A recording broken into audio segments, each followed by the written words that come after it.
नमस्कार. मी कल्पना पाटील. विद्यार्थी मित्रांनो, तुम्हा सगळ्यांना इतिहास हा विषय कठीण वाटत असतो, नाही का? पण तसं नाहीये. इयत्ता 5वी ते 7वी आणि 8वी तसंच 9वी हा इतिहास तुम्हाला अनेक प्राचीन, मध्ययुगीन कालखंड आणि अर्वाचीन भारत या काळातला इतिहास तुम्ही पाहिलेला आहे. आणि अगदी तुम्ही 9वी पर्यंतचा म्हणजे आपल्या भारताच्या 1960-61 पर्यंतच्या घडामोडी तुम्ही पाहिलेल्या आहेत. पण इयत्ता 10वीचा इतिहास हा मात्र खूप छान आहे. या 10वीच्या पाठ्यपुस्तकाची रचना, त्याचा विषय नीट समजावा, मनोरंजक वाटावा या हेतूने या पाठ्यपुस्तकाची रचना केलेली आहे.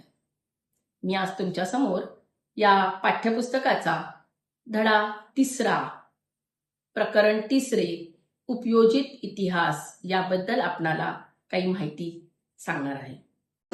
उपयोजित इतिहास यामधले हे महत्वाचे काही मुद्दे आहेत. ते म्हणजे सगळ्यात आधी उपयोजित इतिहास म्हणजे काय आणि उपयोजित इतिहास आणि वर्तमान काळ हे ते दोन महत्वाचे मुद्दे आहेत. हे तुम्हाला अभ्यासासाठी सुद्धा महत्वाचे आणि तुमच्या प्रत्यक्ष आयुष्यातही हे दोन्ही महत्वाचे मुद्दे आहेत. म्हणून मी या मुद्द्यावर जरा जास्त फोकस करण्याचा प्रयत्न करत आहे. उपयोजित इतिहास म्हणजे काय हे एक संकल्पना घेतली तर तो जनांसाठी म्हणजे जनतेसाठी इतिहास. जर आपल्या पाठ्यपुस्तक जनांसाठी इतिहास म्हटलेला आहे म्हणजे तो आपल्यासाठी.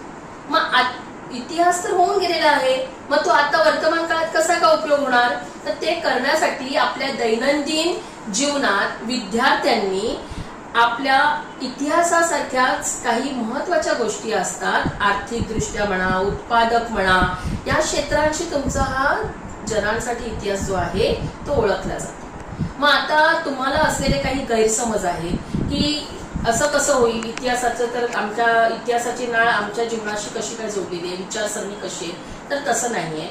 खरंच लोकांच्या वर्तमानातील जीवनसरणीशी जोडणारं क्षेत्र म्हणजे जनांसाठी इतिहास, लोकांसाठी इतिहास म्हणजेच आपल्यासाठी इतिहास. परदेशात अनेक विद्यापीठं, त्या विद्यापीठांमध्ये लोकांसाठी इतिहास या विषयावर विविध अभ्यासक्रम आहेत. पण आपल्या भारतात तर ही गोष्ट आधीपासूनच आहे, फक्त ती आपल्याला एखाद्या संकल्पनेनुसार ती या 10वीच्या पाठ्यपुस्तकात अवतरली आहे. तिचा आपण केवळ अभ्यास म्हणून नाही तर आपल्या वास्तव जीवनाशी पण तिचा आपल्याला संबंध करून घ्यायचे. आणि म्हणून विद्यार्थी मित्रांनो, उपयोजित इतिहास याच्या क्षेत्रात केवळ व्यक्तीचाच नाही तर सर्वसामान्य लोकांचा विविध अंगांनी सहभाग आपण करून घेणार आहोत. आणि म्हणूनच त्याच्यामध्ये संग्रहालय म्हणा, प्राचीन ग्रंथ, स्थळ, प्राचीन प्रेक्षणीय स्थळ, ह्या सगळ्यांचा याच्यात महत्वाचा सहभाग आहे. आणि म्हणून पर्यटन म्हणा, कला म्हणा, खेळ म्हणा, अशा विविध उपक्रमातून तुम्ही तुमच्यात आवड निर्माण करून ते तुमच्या करिअरच्या माध्यमातून तुम्हाला व्यवसायामध्ये, करिअरमध्ये किंवा तुमच्या फ्युचरमध्ये तुम्हाला ह्याच इतिहासाची आवड तुमच्या नोकरीतून, व्यवसायातून, उद्योगधंद्यातून उपलब्ध. 3.3 मध्ये तुम्हाला दिलेला आहे बघा, उपयोजित इतिहास आणि वर्तमान काळ. इतिहासाच्या दैनंदिन व्यवहारामध्ये जसं मी आता म्हटलं की आपण नेहमी उपयोग काय असं विचारलात तर त्याच्यामध्ये तुम्हाला भूतकाळाचे मूर्त आणि अमूर्त स्वरूप या दोन्हीचे अवशेष वर्तमान काळात आढळतात. आता मूर्त म्हणजे काय तर त्या डोळ्यांना दिसणाऱ्या गोष्टी. मग याच्यामध्ये मूर्त स्वरूपात तुम्हाला विविध प्रेक्षणीय स्थळं येतील, मंदिरं येतील, वास्तू येतील, नाणी येतील, अशा विविध डोळ्यांनी दिसणारे किल्ले यासारख्या तुम्हाला मूर्त स्वरूपात आपला सांस्कृतिक वारसा आहे.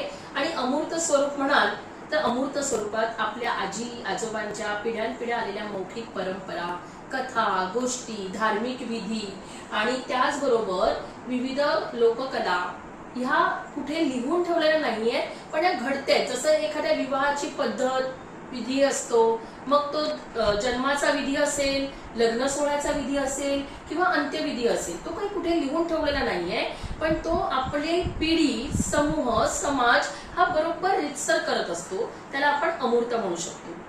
अजून सोपं करून सांगू का? अमूर्त म्हणजे जे डोळ्यांना दिसत नाही पण प्रत्यक्षात आहे. हवा आहे ती आपण दाखवू शकत नाही पण आपण अनुभवतो हवा आहे. अगदी बरोबर. अमूर्त गोष्टींचंही असंच आहे की त्यांचा आपल्याला तुम्हाला कुठे पुरावा नसेल पण त्या गोष्टी आपल्या रोजच्या जीवनाशी संबंधित आहेत, घडलेल्या आहेत आणि त्यातून आपला प्रचलित इतिहास इथपर्यंत येऊन थांबलेला आहे किंवा तो पुढे